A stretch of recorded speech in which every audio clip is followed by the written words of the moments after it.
وطن چمکتے ہوئے کنکروں کا نام نہیں، یہ تیرے جسم تیری روح سے عبارت ہے۔ میرا ظاہری وجود چمکتے ہوئے کنکروں اور پتھروں کا مجموعہ ہی صحیح، میری تعمیر میں کئی جسموں کا پسینہ اور روحوں کا جذبہ پنہاں ہے۔ میں لاہور کی سرزمین پر سر اٹھائے کھڑا ہوں اور اس قرارداد کا استعارہ ہوں جس کی روح سے مسلمانوں نے عہد کیا تھا کہ وہ ایک نیا ملک تشکیل دیں گے جہاں وہ خود مختاری سے زندگی جئیں گے۔ There are two major nations, the Hindus and Muslims. 100 millions of Muslims cannot be characterized as a minority. We are 70 millions in the northwestern and northeastern zones of India. We constitute a majority of 70% against the caste Hindus in these homelands of ours. We want the division of India into Hindustan and Pakistan because that is the only practical solution.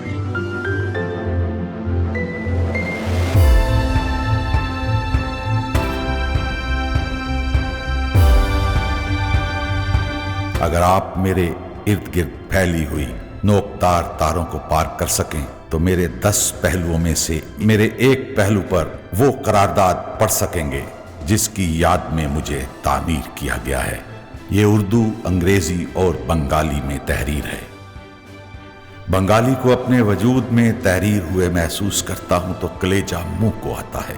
کس طرح وہ لوگ ہم سے جدا ہوئے جن کی زمین پر آل انڈیا مسلم لیگ نے جنم لیا اور جن کے اس وقت کے چیف منسٹر نے قرارداد لاہور پیش کی۔ یہیں اس جگہ جہاں میں کھڑا ہوں میرے ایک اور پہلو پر پاکستان کا قومی ترانہ پڑھ سکیں گے جس کے بارے میں آج تک بحث چلتی ہے کہ یہ فارسی زبان میں ہے یا اردو زبان میں، حالانکہ اس میں ایک لفظ بھی ایسا نہیں جو اردو میں استعمال نہ ہوتا ہو۔ یہ وہی قومی ترانہ ہے جسے سن کر آپ سینما ہال میں کھڑے ہو جاتے ہیں کیونکہ آپ کو یاد دلایا جاتا ہے اب آپ اپنا قومی ترانہ سنیں گے۔ آپ پر لازم ہے کہ اس کے احترام میں خاموش اور با ادب کھڑے ہو جائیں۔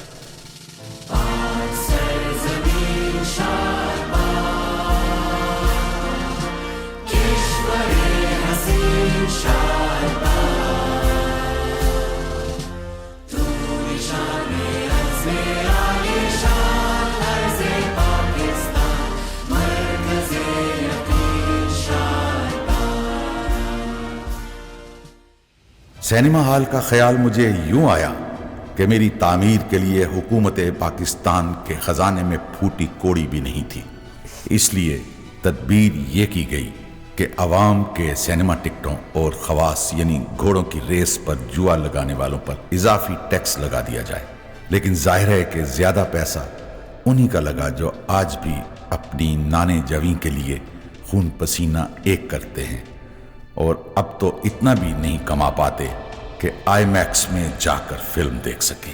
لیکن میں یہ سب کچھ اور اس کے علاوہ اور بھی بہت کچھ کیسے جانتا ہوں؟ تو سنیے میرا جواب۔ دراصل میرا ڈی این اے 1857 میں تشکیل پانا شروع ہو گیا تھا جب مسلمان سپاہیوں نے انگریزوں کی دی ہوئی گولیاں چلانے سے اس لیے انکار کیا تھا کہ ان کی ساخت میں سور کی چربی کا شبہ تھا، اور پھر یہ حرف انکار مضبوط تر ہوتا چلا گیا، اور پھر ایک دن اس نوجوان صدیق کا خون بھی اس ڈی این اے میں شامل ہو گیا جسے پاکستان کے شہید اول کا اعزاز حاصل ہے۔ مجھے فخر ہے میں اس جگہ کھڑا ہوں جہاں وہ جلسہ عام منعقد ہوا جس میں قرارداد لاہور پیش کی گئی۔ سٹیج کے عقب میں علامہ اقبال کا شعر لکھا تھا، جہاں میں اہل ایمان صورت خورشید جیتے ہیں، ادھر ڈوبے ادھر نکلے، ادھر ڈوبے ادھر نکلے۔ 1,00,000 سے زیادہ لوگ موجود تھے اور انور قریشی کی مترنم آواز میں میاں بشیر احمد کی نظم ملت کا پاسباں ہے محمد علی جناح گونج رہی تھی۔ محمد علی جناح، محمد علی جناح۔ یہ نظم آج بھی زندہ جاوید ہے۔ سر شاہ نواز کے اسپاس نامے کے بعد بظاہر نحیف مگر ہندوستان کے سب سے طاقتور لیڈر نے 23 مارچ 1940 کو اپنی گرجدار آواز میں خطاب کیا: ہم غیر مشروط طور پر ہندوستان کی آزادی کے حامی ہیں، لیکن یہ تمام ہند کے لیے آزادی ہونی چاہیے، کسی ایک طبقے کی آزادی نہیں، اور بدترین یہ کہ کانگریسی ٹولے کی آزادی اور مسلمانوں اور دیگر اقلیتوں کی محرومی نہ ہو۔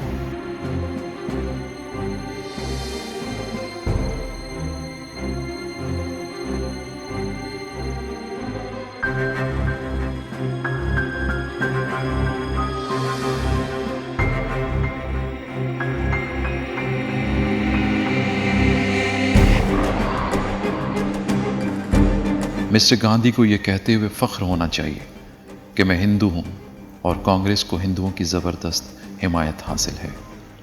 مجھے یہ کہتے ہوئے کوئی شرم نہیں کہ میں مسلمان ہوں، میں صحیح کہتا ہوں، اور مجھے امید اور یقین ہے، اور ایک اندھے کو بھی اب تک یقین ہو گیا ہوگا کہ مسلم لیگ کو مسلمانان ہند کی زبردست حمایت حاصل ہے۔ ہم نہیں چاہتے کہ برطانوی حکومت مسلمانوں پر ایسا دستور مسلط کر دے جسے وہ قبول نہیں کرتے۔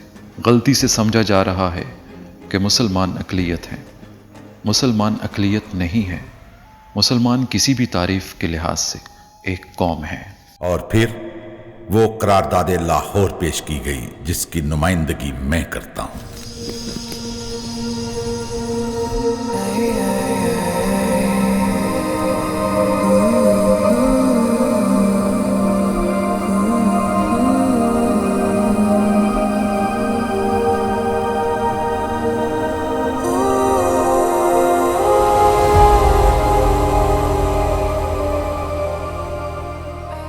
وہ قرارداد لاہور جسے مخالفین نے طنزاً قرارداد پاکستان کا نام دیا، قرار پایا کہ یہ آل انڈیا مسلم لیگ کا مسلمہ نقطہ نظر ہے کہ اس ملک میں کوئی بھی آئینی منصوبہ تب تک قابل قبول نہیں ہوگا جب تک ذیل کے بنیادی اصول پر وضع نہیں کیا جائے گا۔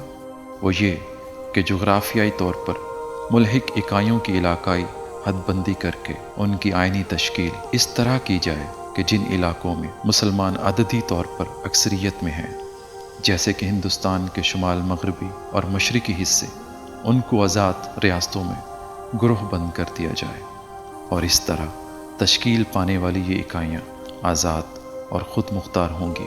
یہ کہ ان اکائیوں میں موجود خطوں کی آئین میں اقلیتوں کی مشاورت کے ساتھ ان کے مذہبی، ثقافتی، معاشی، سیاسی، انتظامی اور دیگر حقوق اور مفادات کے تحفظ کے مناسب، مؤثر اور لازمی اقدامات یقینی بنائے جائیں، اور ہندوستان کے دوسرے حصے جہاں مسلمان اقلیت میں ہیں، آئین میں ان کی مشاورت کے ساتھ ان کے مذہبی، ثقافتی، معاشی، سیاسی، انتظامی اور دیگر حقوق اور مفادات کے تحفظ کے مناسب، مؤثر اور لازمی اقدامات عمل میں لائے جائیں۔ اور پھر میرے ڈی این اے میں وہ دن بھی محفوظ ہے جب اس طاقتور شخص نے پاکستان کی دستور ساز اسمبلی سے خطاب کرتے ہوئے کہا: آپ سب آزاد ہیں اپنے مندروں میں جانے کے لیے، آپ سب آزاد ہیں اپنی مسجدوں میں جانے کے لیے اور کسی بھی اور عبادت گاہ میں جانے کے لیے۔ اس مملکت پاکستان میں آپ کا تعلق کسی بھی مذہب، ذات یا عقیدے سے ہو، مملکت کا اس سے کوئی سروکار نہیں۔ اس تقریر کو سیکولر سمجھتے ہوئے اس وقت کی نادیدہ قوتوں نے اخبارات کو اسے چھاپنے سے منع کر دیا۔ اس آڈیو ٹیپ کو بھی نیست و نابود کر دیا گیا جس میں وہ گرجدار آواز محفوظ تھی، جو انگریز حکمرانوں اور ہندوؤں کے دل دہلاتی تھی، اور عوام اس کی انگریزی کو نہ سمجھتے ہوئے بھی پاکستان زندہ باد کے نعرے لگاتے تھے۔ نہرو کی بہن مسز وجے لکشمی پنڈت نے ایک یادگار جملہ کہا تھا: اگر مسلم لیگ کے پاس 100 گاندھی اور 200 ابوالکلام آزاد ہوتے اور کانگریس کے پاس صرف ایک لیڈر محمد علی جناح ہوتا تو ہندوستان کبھی تقسیم نہ ہوتا۔ میرے ڈی این اے میں خطبہ الہ آباد بھی محفوظ ہے جو پاکستان کا خواب دیکھنے والے علامہ اقبال نے دیا، جو اس قرارداد پاکستان کی بنیاد بنا جس کی میں یادگار ہوں۔ میری کسی نہ کسی چمکدار اینٹ پر سر سید احمد خان کا وہ مکالمہ بھی درج ہے جو انہوں نے بنارس کے کمشنر سے کیا تھا، اور جب علی گڑھ یونیورسٹی کے طلباء نے قائد اعظم محمد علی جناح کی بگی کے گھوڑے کھول دیے اور خود اسے کھینچ کر یونیورسٹی کے اندر لے گئے تو انہوں نے کہا تھا پاکستان اسی دن وجود میں آ گیا تھا جب پہلا ہندو مسلمان ہوا تھا۔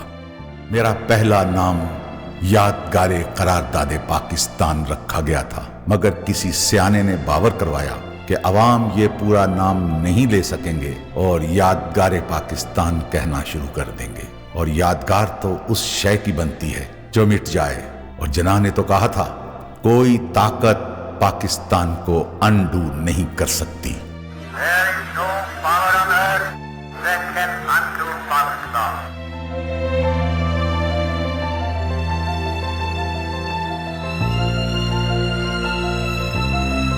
میری بنیاد میں مخالفین کی آوازیں بھی ہیں جنہوں نے تحریک پاکستان کو تیز تر کیا۔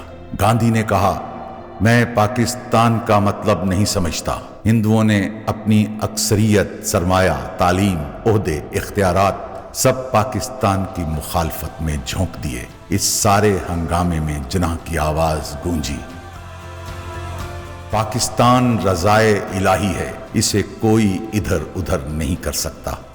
برطانیہ ہندوستان میں حکومت کرنا چاہتا ہے اور گاندھی جی ہندوستان پر حکومت کرنا چاہتے ہیں۔ ہم کہتے ہیں کہ ہم ان دونوں کو اپنے اوپر حکومت نہیں کرنے دیں گے، خواہ وہ دونوں متحد ہو کر یا تنہا کوشش کر لیں۔ دنیا کی تاریخ میں مختلف طرح کے مینار بنائے جاتے ہیں، جیسے سمندر کے بیچ راہ دکھانے والے لائٹ ہاؤس، جیسے مساجد سے آذان دینے کے لیے اسپیکر لگانے کے لیے مینار، جیسے شان و شوکت کے لیے بنائے جانے والے مینار، یا جیسے جشن فتح منانے کے لیے فاتح بادشاہوں کی طرف سے بنائے گئے کھوپڑیوں کے مینار۔ مگر میں دنیا کا پہلا مینار ہوں جو ایک ارادے، ایک عزم اور ایک نئی مملکت کے لیے پیش کی گئی قرارداد کی یاد کے طور پر بنایا گیا۔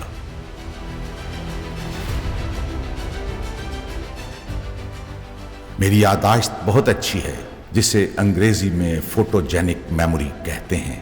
میں اس شخص کو آج بھی کڑی دھوپ اور ٹھٹھرتی سردیوں میں اپنی تعمیر کرتے ہوئے دیکھ سکتا ہوں، جس کا نام میاں عبد الخالق تھا، جس کا تعلق مسلم اسٹوڈنٹس فیڈریشن سے رہا اور جس نے قائد اعظم سے محبت کے سبب ایوب خان کی آمریت کے خلاف محترمہ فاطمہ جناح کی انتخابی مہم میں حصہ لیا۔